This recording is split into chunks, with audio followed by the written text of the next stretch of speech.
அடுத்த ஆசீர்வாதத்தை பார்ப்போம். ரோமர் 6:9 இப்படியா சொல்லுகிறது, மரித்தோல் இருந்த எழுந்த கிறிஸ்து இனி மரிப்பதில் அறிந்திருக்கிறோம், மரணம் இனி அவரை ஆண்டு கொள்வதில்லை. இயேசு கிறிஸ்து மரித்ததுனால இனி மரணம் அவரை ஆண்டு கொள்வது இல்லை. ஏனென்றால் அவர் மரித்தோலிருந்து எழுந்து விட்டார்.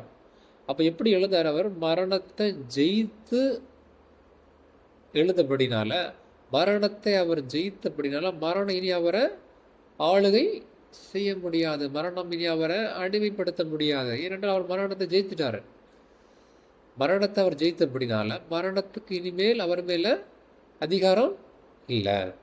இப்போ எபிசி 2:1 இப்படியாக சொல்கிறது, அக்கிரமங்களினாலும் பாவங்களினாலும் மரித்தவர்களாக இருந்த உங்களை நம்மையும் அவர் உயிர்ப்பித்தார்.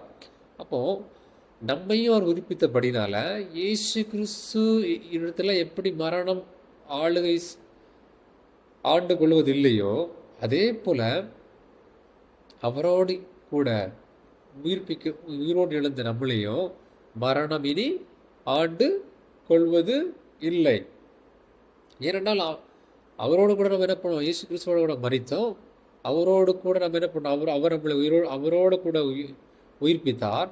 ஆதலால் எப்படி இயேசு கிறிஸ்துவனிடத்தில் மரணம் இனி அவரை ஆண்டு கொள்வதில்லையோ, அதே போல நம்மையும் மரணம் இனி ஆண்டு கொள்வதில்லை.